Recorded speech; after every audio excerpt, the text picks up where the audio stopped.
I used to listen to those experts who told me the secret to happiness was discovering your why, your life's purpose.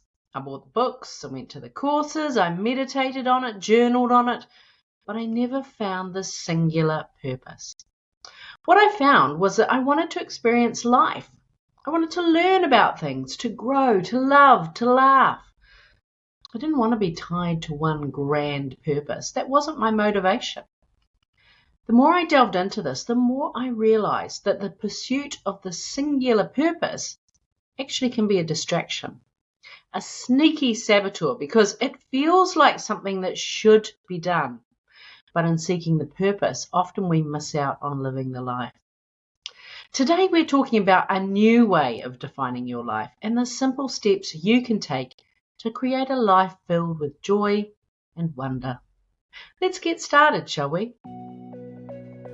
Well, hello, all you beautiful people, and welcome to Project Joyful, the podcast for health-centered leaders. I'm your host, Tracy Tutty, your medical herbalist, neuro-identity evolution practitioner, and high-performance coach. So hey, Project Joyful isn't just about being happy. It's about consciously creating a life you love. It's about remembering how to reconnect with your soul-centered joy. You know, that joy that comes from doing what you love, from living on purpose, and from being in a life that allows you to experience deep joy, moment by moment. It's also about bringing that joy into your workplace and using your skills as a health-centered leader to heal your team. So let's get started, shall we? Finding your life purpose can be a sneaky saboteur. So many experts tell us that finding our life's purpose is the key to happiness.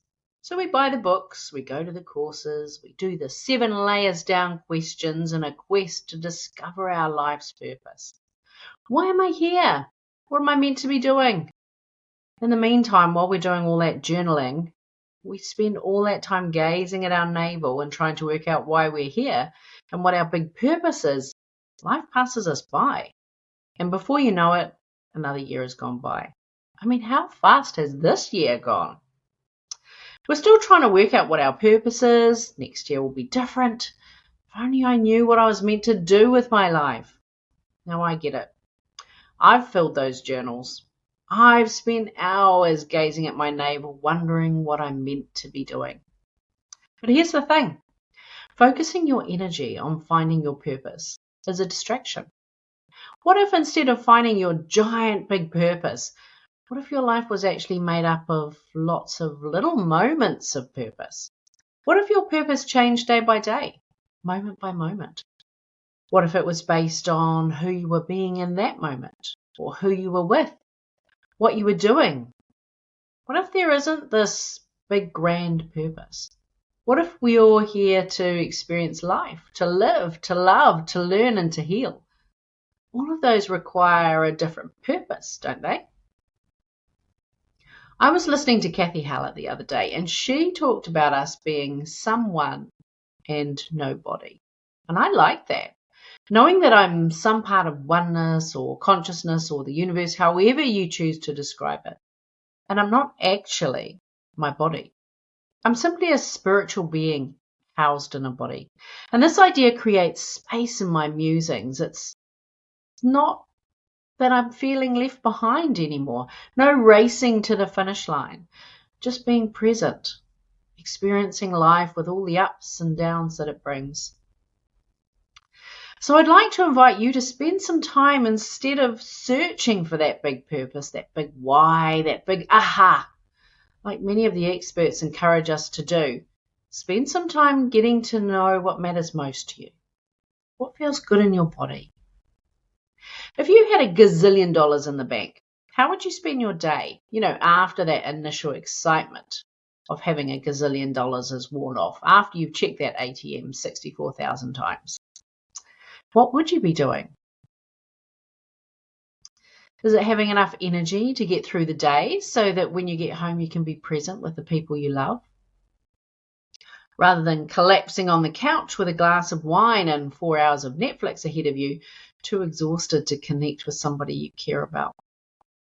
What if you made your purpose connecting with that special someone when you got home and you did that anyway? Or what if you made your purpose looking after your body like an athlete looks after their body, so that you have not just enough energy to get to the end of the day, but through the day and into the night? What if you chose to treat yourself like the divine energy that you are? And that means being kind with the inside head words as well. What if your purpose was just giving someone an encouraging smile, cheering someone on, being there for someone in need? What if that was your purpose? You know, we can make a real difference in this world, moment by moment. It's not about having the big plan. It's not about launching the big business, having that successful promotion, climbing that corporate ladder, having that successful digital product. It's about being present. It's about loving. It's about connecting. And it's about knowing what matters to you moment by moment and giving yourself permission to experience that wholly, completely, and without apology. So if you're with me on this, if you're ready to live your life of purpose moment by moment, spend some time working out what matters most to you. What are those things that if you managed to do them each day or each week, you'd come home at the end of that day or week and you'd say, you know what, I had a great day today, or I had a great week this week. Do you know why you had a great week? Because you had a great day. And then you had another great day, then another, and then before you know it, you've got enough great days to call it a great week.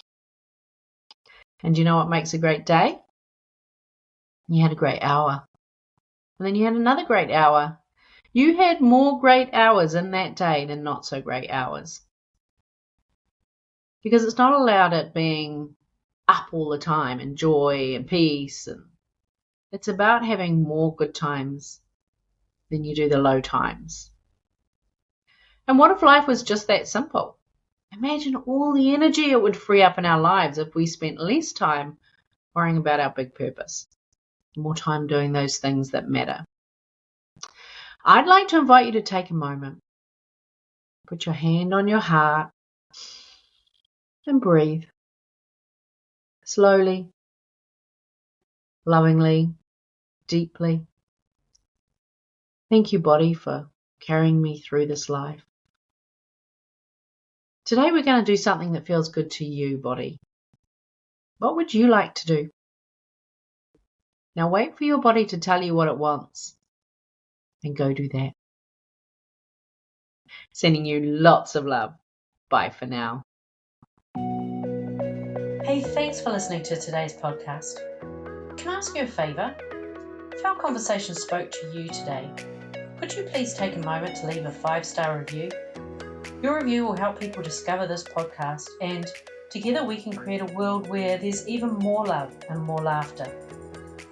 And if you want to hear more from the Project Joyful podcast, just click the subscribe button. Bye for now.